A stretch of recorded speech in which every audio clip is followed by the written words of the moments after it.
வணக்கம். இது நீலகிரி மாவட்டத்துடைய ஒரு கவர்மெண்ட் ஹாஸ்பிட்டலுடைய ஒரு இஷ்யூ. இன்னைக்கு சூழ்நிலையில் என்ன இருக்குன்னா, நீலகிரி மாவட்டத்தில் கட்டப்பட்ட பல ஆயிரம் கோடி செலவு பண்ணி காட்டை அழிச்சு அந்த இடத்த ஒரு பெரிய ஊர் மாதிரி ஒரு பெரிய ஹாஸ்பிட்டலை நிறுவி பண்ணியிருக்காங்க. நாங்களாம் ரொம்ப சந்தோஷப்பட்டோம். பரவாயில்ல, நீலகிரி மாவட்டத்துக்கு ஒரு ஒரு மல்டி ஸ்பெஷாலிட்டி ஹாஸ்பிட்டல் மாதிரி கட்டியிருக்காங்க.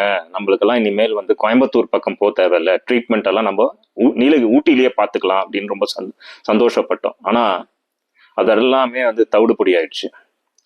ஒரு சாதாரண பாம்பு கடிக்கு கூட ட்ரீட்மெண்ட் கொடுக்க முடியாம அந்த பேஷண்ட்டை இங்கிருந்து கோயம்புத்தூருக்கு ஜிஹெச்சுக்கு ரெஃபர் பண்ணி அனுப்பக்கூடிய ஒரு சூழ்நிலை உருவாயிருக்கு.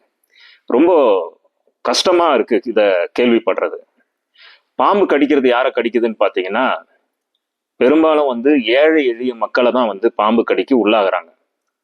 காரணம் என்னன்னா, அவங்க வாழக்கூடிய சீதோஷணம், அவங்க வாழக்கூடிய வீடு இருக்கக்கூடிய சூழ்நிலை எல்லாம் பாத்தீங்கன்னா அவங்களுக்கு தான் அதிகமான பாம்பு கடி வருது.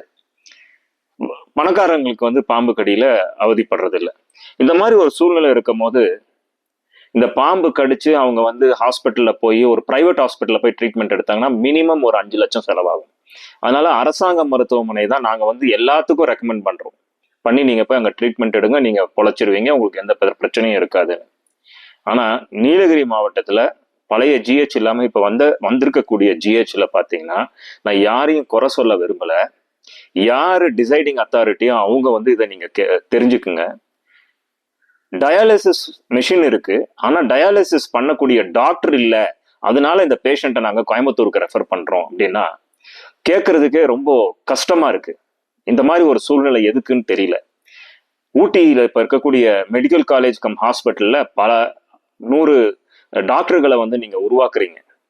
அந்த மாதிரி உருவாக்கும் போது ஏன் டாக்டர் பற்றாக்குறை இருக்குதுன்னு எனக்கு புரியல. இது இப்போ இருக்கக்கூடிய அரசாங்கம் தலையிட்டு தயவு செய்து இதெல்லாம் பூர்த்தி பண்ணீங்கன்னா, மக்களுக்காக தான் நீங்க இறங்கி இருக்கீங்க. கண்டிப்பா நீங்க நல்லாட்சி கொடுத்துட்டு இருக்கீங்க.